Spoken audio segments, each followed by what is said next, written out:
Bonjour à tous, on se retrouve aujourd'hui pour une vidéo qui va traiter du cadre français.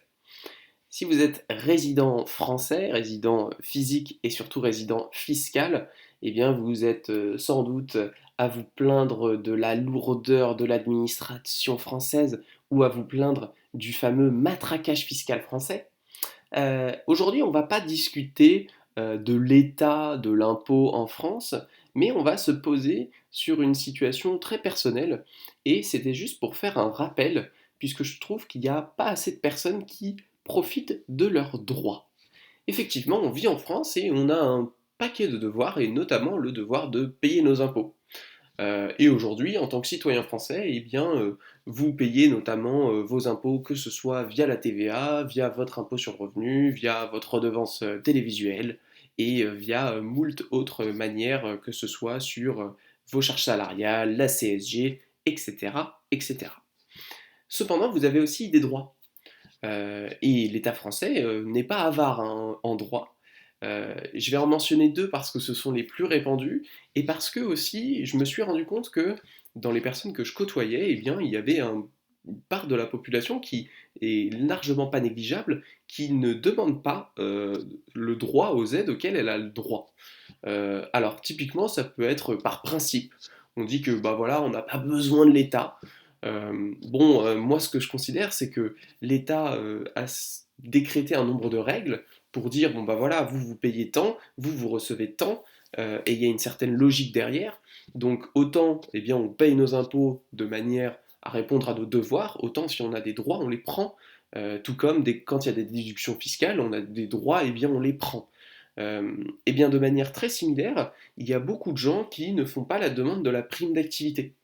La prime d'activité, de manière très très simple, alors bien évidemment il faut faire les simulations sur directement la CAF pour avoir les montants, mais qu'est-ce qu'il faut retenir? Il faut retenir que c'est une prime que vous êtes en droit de toucher si vous gagnez globalement entre 900 et 1900 euros. Et en fait ça concerne beaucoup de gens, entre 900 et 1900 euros. Alors c'est une prime qui peut aller de quelques dizaines d'euros à quelques centaines d'euros quand même par mois. Donc c'est un élément qui est bien évidemment déterminant dans votre source de revenus. Et si vous faites partie de cette classe majoritaire en France qui touche entre 900 et 1900 euros, eh bien très probablement que vous les touchez déjà, mais les chiffres montrent qu'il y a une part non négligeable de la population qui ne reçoit pas ses droits. Donc faites le test, allez sur la CAF, ça prend même pas 10 minutes de dire bah voilà, telles sont mes informations, tels est mes revenus, telle est ma situation familiale, est-ce que j'ai le droit à des aides? Et donc il y a cette aide notamment sur la prime d'activité pour les faibles revenus.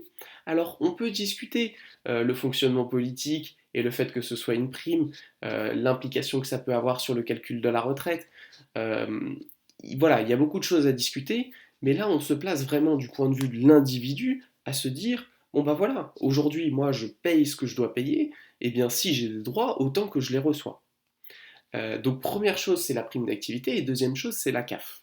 La CAF, là encore une fois, c'est un calcul savant qui est encore plus compliqué que la prime d'activité, mais les calculateurs sur justement CAF.fr sont très clairs et permettent à chacun de savoir si on a le droit à tel ou tel type d'aide au logement.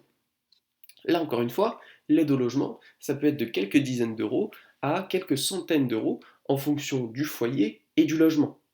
Et ces aides, elles peuvent faire toute la différence entre un foyer qui a vraiment du mal à joindre les deux bouts et un foyer qui peut joindre les deux bouts et qui est capable de mettre un petit peu d'argent de côté tous les mois pour bâtir petit à petit son patrimoine et investir. Donc pour moi, il est vraiment indispensable que chacun fasse effectivement une petite vérification de son côté, notamment si vous faites partie de finalement la moyenne, voire la moyenne basse de la population en termes de revenus, puisque c'est indispensable si vous voulez mettre toutes les chances de votre côté. En tout cas, c'est vraiment quelque chose que je vous conseille de faire si vous voulez un petit peu augmenter potentiellement vos revenus et que vous vous êtes jamais intéressé à la question, il est très probable que vous soyez éligible à l'une ou l'autre de ces aides et de ces droits, encore une fois, puisque on parle souvent d'aide pour euh, un petit peu décrédibiliser et euh, catégoriser comme assister les personnes qui en bénéficient, mais il faut garder en tête que ce sont des droits au même titre que les devoirs dont vous vous acquittez et les impôts que vous payez comme tout le monde, la TVA, etc. Donc, n'hésitez pas à faire un petit tour sur le site de caf.fr pour regarder ça de votre côté, à vous abonner pour voir les prochaines vidéos, et je vous dis ciao!